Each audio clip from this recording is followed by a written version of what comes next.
Hello students, good morning. Today is read about this human reproduction, lesson 3rd, topic menstrual cycle. menstrual cycle को study करने से पहले सबसे पहले हम देख लें कि स्टार्ट ऑफ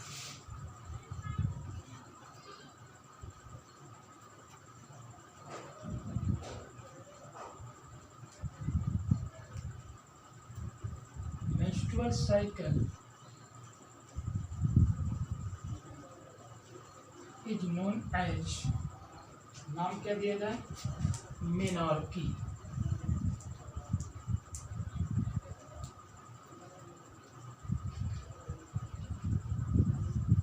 क्या नाम दिया जाए, मेनार्की।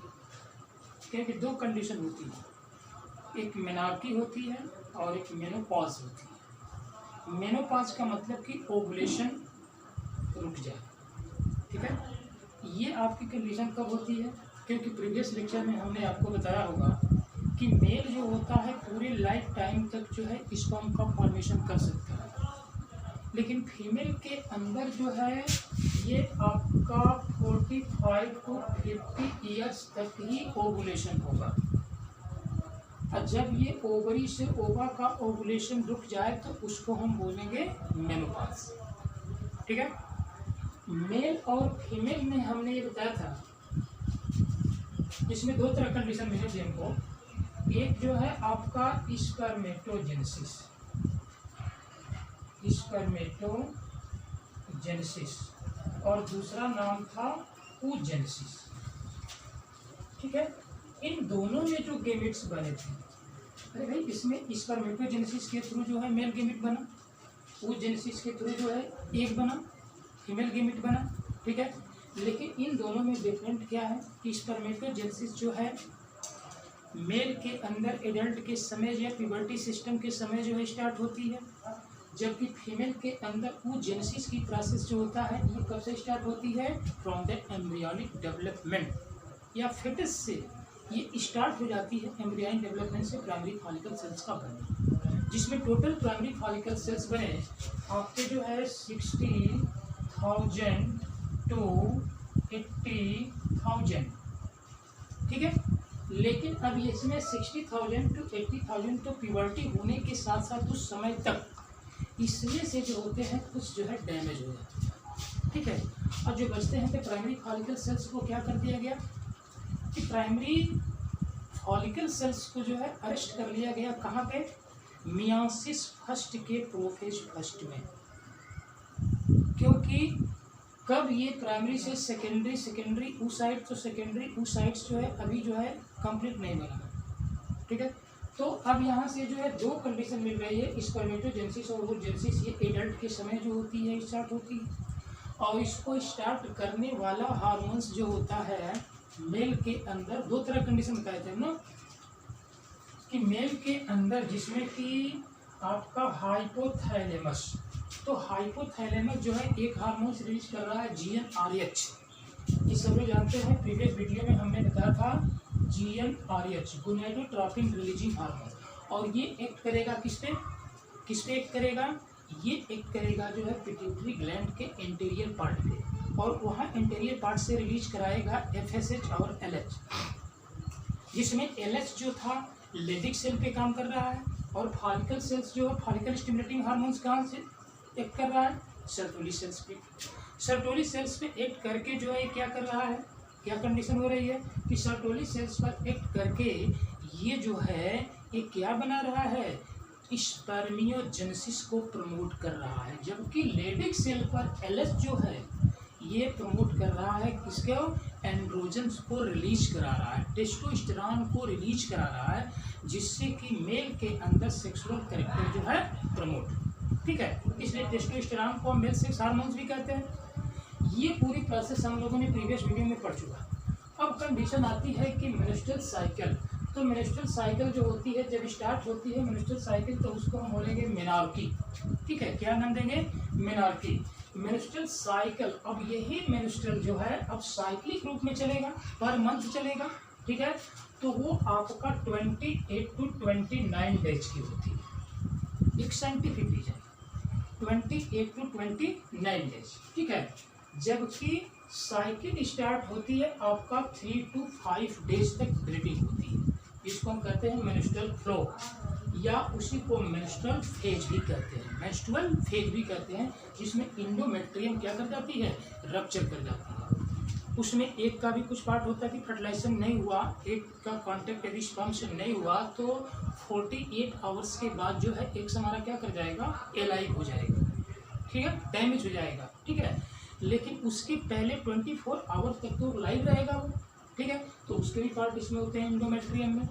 तीसरी कंडीशन होती है कि अब ये प्राइमरी फॉलिकल सेल्स ओवरी में चेंजिंग होगी, तो प्राइमरी फॉलिकल सेल्स जो है चेंज होगी आपका ग्रेफियन फॉलिकल सेल्स में, ठीक है। प्राइमरी फॉलिकल सेल्स जो है चेंज होगी ग्रेफियन फॉलिकल सेल्स में, ठीक है। अब ये ग्रेफियन फॉलिकल सेल्स जो होगी,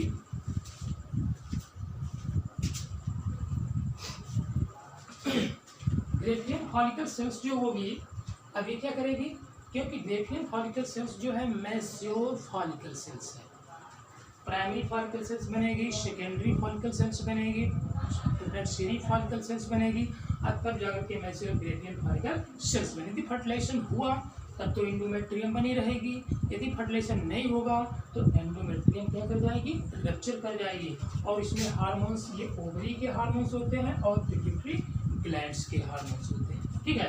अब इस ग्राफ पे हम लगाते हैं, ठीक है। ये आपका जो है 1 से लेकर के 28 या 29 डेज तक, 1 to 28 या 29 डेज, ठीक है। इसमें 4 इवेंट होने जा रहे हैं, और ये मत समझिएगा कि ये चारों इवेंट जो होते हैं अलग अलग होते हैं, नहीं, ये जितने भी इवेंट होते हैं एक साथ चलते हैं। यदि ओवरी के अंदर इवेंट हो रहा है तो उसी समय यूट्रस के अंदर भी वो इवेंट चलेगा, ठीक है। यदि इनको प्रमोट करने का काम जो है पिट्यूटरी ग्लैंड, जैसे मेल के अंदर पिट्यूटरी ग्लैंड किया, GnRH का रिलीज हुआ, तो मेल के अंदर जो है क्या हुआ, लेडिक सेल्स और सर्टोली सेल्स करेक्ट हुआ। लेकिन वही हार्मोन्स फीमेल के अंदर क्या करेंगे, फीमेल के अंदर जो आपके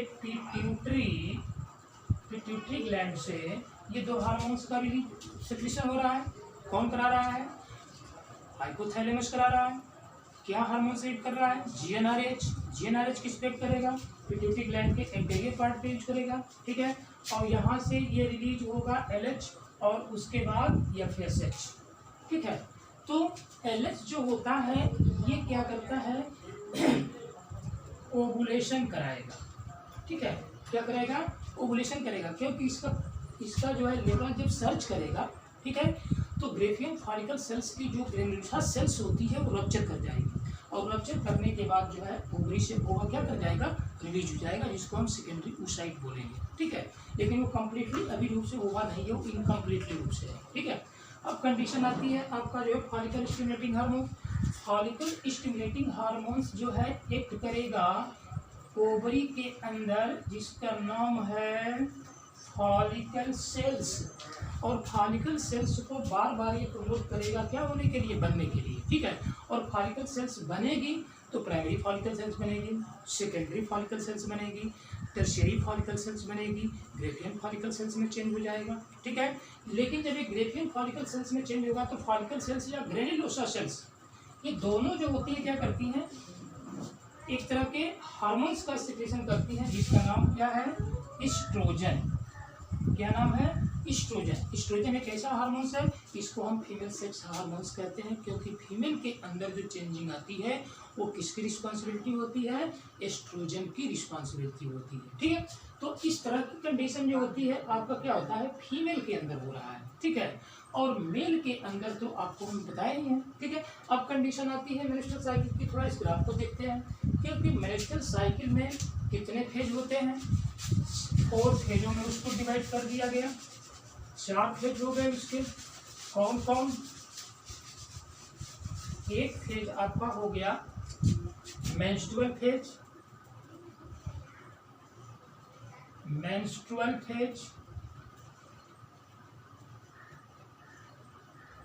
दूसरी कंडीशन हो गई फॉलिकुलर फेज या इसी को प्रोलिफरेटिव फेज कहते हैं, इसी को प्रोलिफरेटिव फेज भी कहते हैं। ठीक है। थर्ड कंडीशन होती है आपका ओवुलेटरी फेज, ओवुलेटरी फेज, और फोर्थ पोजीशन होती है आपका ल्यूटियल फेज, ल्यूटियल फेज। ठीक है। इस तरह के 4 स्टेप होते हैं इसके ब्लास्टोसाइकिल के। ठीक है। अब यहाँ से जो होता है 1 to 5 डेज तक क्या चलेगा, मेंस्ट्रुअल फेज चलेगा। उसके बाद जो है क्या करेगा, प्रोलिफरेटिव फेज या आपका फॉलिकुलर फेज चलेगा।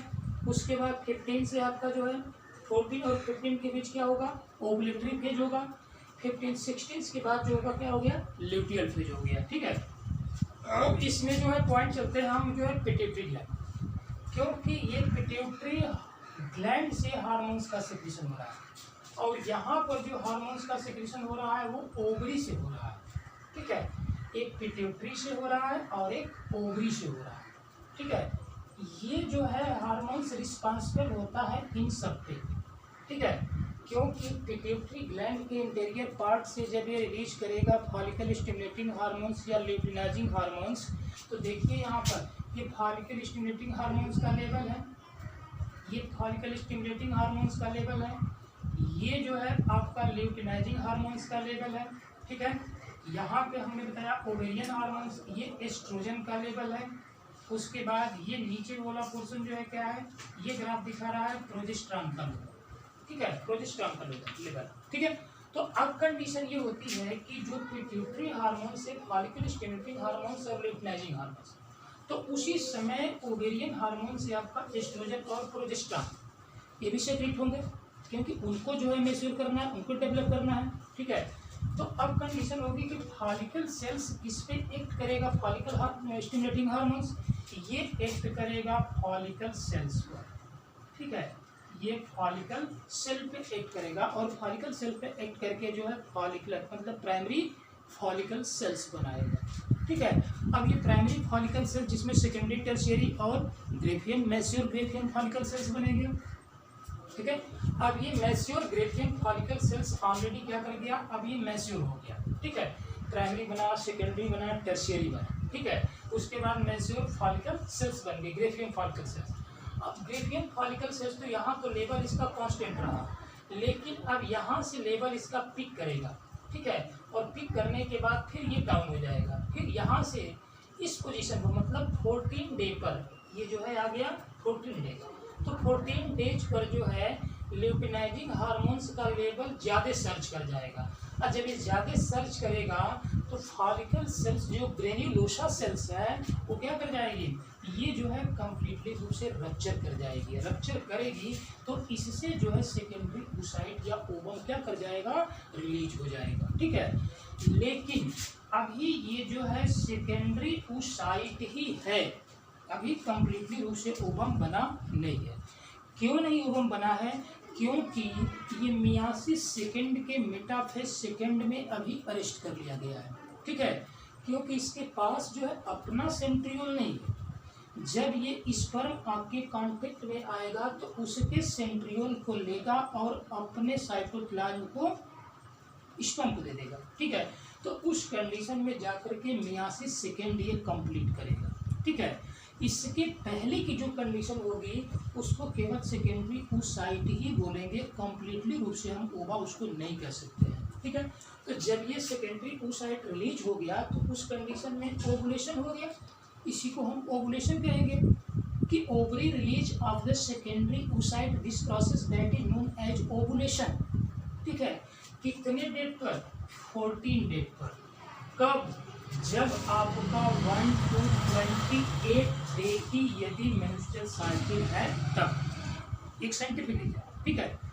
अब इसके बाद जो रिमेनिंग पार्ट्स इसका बचेगा मैच्योर फॉलिकल सेल्स का, वो जो है बनाएगा किसमें, अब ये कन्वर्ट होगा कार्पस ल्यूटियम में। कार्पस ल्यूटियम जो होगा ये जो है सिक्रीट करेगा किसको, ये सिक्रीट करेगा प्रोजेस्टेरॉन को। ठीक है। और इसमें कुछ एस्ट्रोजन भी होंगे, क्योंकि फॉलिकल सेल्स है ना, तो कुछ एस्ट्रोजन के भी पार्ट इसमें क्या होंगे, प्रेजेंट होंगे, ठीक है। लेकिन रेशियो जो होगी 9:1 ही होगी। 90% यदि प्रोजेस्टेरॉन है तो 1% क्या है आपका, 10% एस्ट्रोजन है, ठीक है। अब कंडीशन क्या होगी कि जब ये ओवुलेशन हो गया तो ये पिक पे बढ़ा, ओवुलेशन के समय LH को क्या कर गया, पिक पे बढ़ गया, क्योंकि LH को यदि हम कॉमनली रूप से जाने तो ये लुटाने वाला हार्मोन है ल्यूटियल हार्मोन, जिसको क्या करेगा, ये आपका ओवुलेशन कराएगा, LH ल्यूटिनाइजिंग हार्मोन्स, ठीक है। अब कंडीशन आती है कि अब यहाँ से इसका जब ओवुलेशन हो गया तो 15 डेज के बाद इसका लेवल क्या हो गया, कम हो गया, ठीक है, इसका लेवल जो है कम हो गया। लेकिन एक समय ऐसा आएगा कि यहाँ पर फॉलिकल स्टिमुलेटिंग हार्मोन्स और ल्यूटिनाइजिंग हार्मोन्स दोनों के लेवल जो है एक दूसरे से क्या है, एक दूसरे से क्या है, यहाँ पे जो है पैरेलल है, ठीक है। लेकिन यहाँ पर आते आते जो है क्या हो गया, फॉलिकल स्टिमुलेटिंग हार्मोन्स का लेवल बढ़ रहा है। क्यों भाई, रीजन ये है कि यदि मान लीजिए कि स्पर्म का कांटेक्ट यदि ओवम से हो गया, ओवम का कांटेक्ट यदि स्पर्म से हो गया, ठीक है, तब तो यहाँ पे क्या होगा, फर्टिलाइजेशन हो गया। और जब फर्टिलाइजेशन हुआ तो कार्पस ल्यूटियम बनी रही, ठीक है, कार्पस ल्यूटियम बनी रही, तब इनका लेवल जो है सर्ज करेगा। क्यों सर्ज करेगा, क्योंकि प्रोजेस्टेरॉन को रिलीज कराएगा। अब प्रोजेस्टेरॉन को रिलीज कराएगा तो प्रोजेस्टेरॉन करेगा कि इंडोमेट्रियम को जो है मेंटेन करके रखेगा। इसलिए प्रेगनेंसी के समय जो होता है ज़्यादा रोल किसका होता है, प्रोजेस्टेरॉन का ही होता है, ठीक है। इसीलिए इसको हम क्या प्रेगनेंसी हार्मोन्स भी कहते हैं, ठीक है। अब कंडीशन आती है कि इसके साथ साथ जो है यहाँ पर प्रोजेस्टेरॉन हार्मोन्स है, यहाँ पर एस्ट्रोजन की कंडीशन और प्रोजेस्टेरॉन की कंडीशन। तो अब ये मेंस्ट्रुअल फेज जो होता है कंप्लीटली रूप से यहाँ पर क्या हो रहा है, ब्लीडिंग हो रही है, ठीक है। इंडोमेट्रियम रप्चर कर गई, अब इंडोमेट्रियम रप्चर करेगी तो ये आपका 3 to 5 डेज तक ब्लीडिंग होगी, और ब्लीडिंग होने के बाद 6, 7, 8, 9 जितने डेट बढ़ते चले जाएंगे, यहाँ पर फॉलिकल स्टिमुलेटिंग रिलीज होगा। उसके बाद एस्ट्रोजन का लेवल क्या करेगा, थोड़ा सा पिक करेगा, क्योंकि यहाँ पर आते आते क्या हो गया, इंडोमेट्रियम अब जो है क्या कर गई, इसमें ब्लड वेसल्स बन गए, ये जो है रिपेयरिंग हो गई, ठीक है। उसके बाद प्रोजेस्टेरॉन का लेवल भी बढ़ जाएगा। यहाँ पे देखिए प्रोजेस्टेरॉन का लेवल बढ़ा हुआ है, और प्रोजेस्टेरॉन का लेवल बढ़ा है तो कंप्लीटली रूप से प्रिपेयर्ड हो गई इंडोमेट्रियम, ठीक है।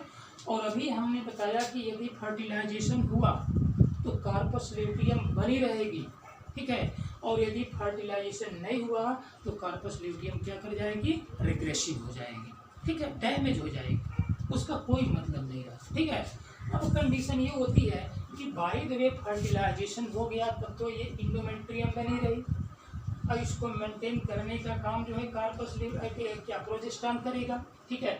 यदि बाय द वे स्पर्म ओवा का जो है कांटेक्ट स्पर्म से नहीं हुआ तो फर्टिलाइजेशन नहीं हुआ, अब फर्टिलाइजेशन नहीं हुआ तो उस कंडीशन में अब यहाँ से इसका लेवल क्या करेगा, डाउन होगा, ठीक है।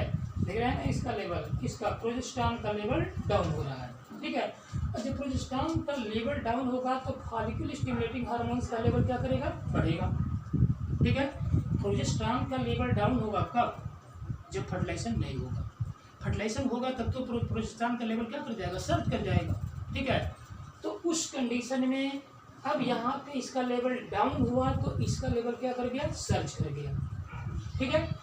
तो जब सर्च कर गया इसका लेवल तो इसका मतलब कि अगले जो है मेंस्ट्रुअल साइकिल के लिए फॉलिकल सेल्स को ओवरी के अंदर जो है प्रिपरेशन स्टार्ट हो गया, ठीक है। और जब ये स्टार्ट हो गया तो उस कंडीशन में क्या होगा कि अब इसका लेवल जब डाउन होगा तो यहाँ पर इंडोमेट्रियम की वाल जो ठीक 28वें 29वें दिन क्या हो जाएगी, रप्चर कर जाएगी, और छोटे छोटे पार्टों में ब्रेक हो करके जो है ब्लड के थ्रू आउटसाइड हो जाएगी, ठीक है। लेकिन अब कंडीशन यहाँ पे ये आती है कि भाई ओवुलेशन तो आपका यदि मान लीजिए 1 to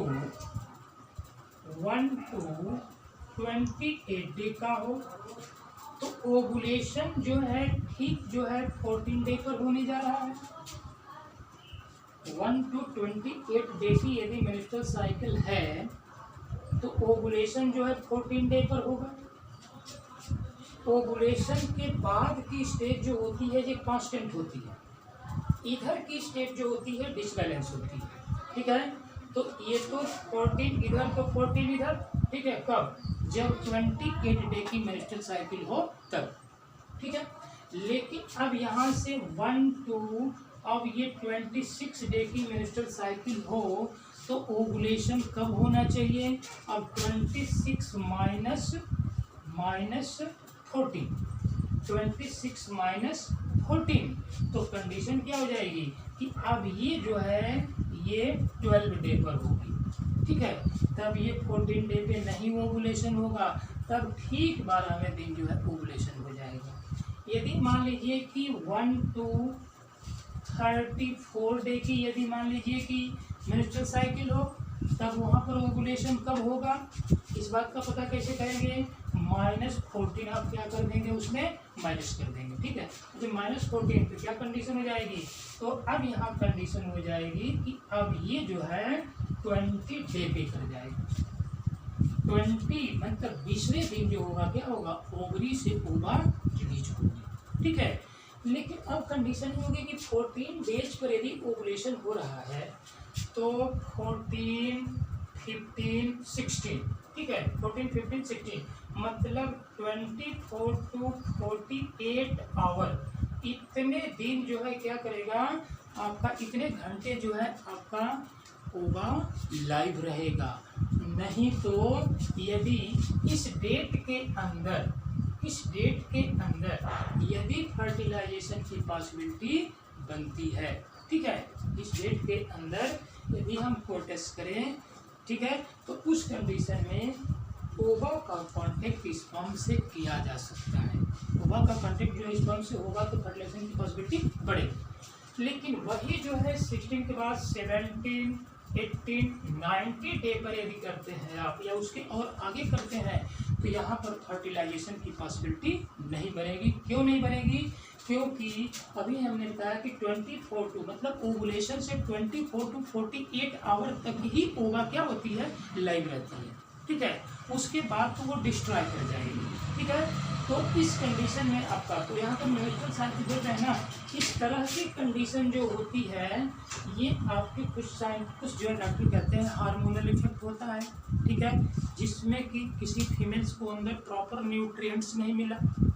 यदि प्रॉपर न्यूट्रिएंट्स नहीं मिला तब भी प्रॉब्लम क्रिएट हो सकती है। यहाँ पर ड्यूरेशन इंक्रीज भी हो सकता है, डिक्रीज भी हो सकता है, ठीक है। तो इस तरह के पोजीशन पर जो होता है हमें ये जानना होगा कि मेंस्ट्रुअल साइकिल हमारे कितने दिन की है, ठीक है। यदि मान लीजिए मेंस्ट्रुअल साइकिल 28 दिन की है तो ओवुलेशन कब होगा? 14 डेज पे होगा। यदि आपका जो है 26 डे की मेंस्ट्रुअल साइकिल है तो ओवुलेशन कब होगा? 12 डे पर होगा, 12वें दिन हो जाएगा ओवुलेशन, ठीक है। उसके बाद 34 डे की यदि मेंस्ट्रुअल साइकिल है तो आपका 20वें दिन क्या होगा? ओवुलेशन हो जाएगा। अरे क्वेश्चन में ये तो आपका 1 to 28 या 29 डे की जो है एक साइंटिफिक रीजन बताया गया है नॉर्मली कंडीशन से, ठीक है, जिसमें कि 1 से 14 के बीच मतलब 14 पर ही ओवुलेशन होगा यदि मेंस्ट्रुअल साइकिल 28 डे की होता, ठीक है। लेकिन ये तो बराबर इंक्रीज डिक्रीज होते रहते हैं ना, और जब ये बराबर इंक्रीज डिक्रीज होंगे तो ओवुलेशन का टाइम भी क्या कर जाएगा? डिसबैलेंस होगा, ठीक है। यदि किसी महिला को प्रॉपर न्यूट्रिएंट्स नहीं मिला तो वहाँ पर मेंस्ट्रुअल साइकिल में चेंजिंग आ सकती है, ड्यूरेशन चेंज हो सकता है, ठीक है, टाइम चेंज हो सकता है, ठीक है।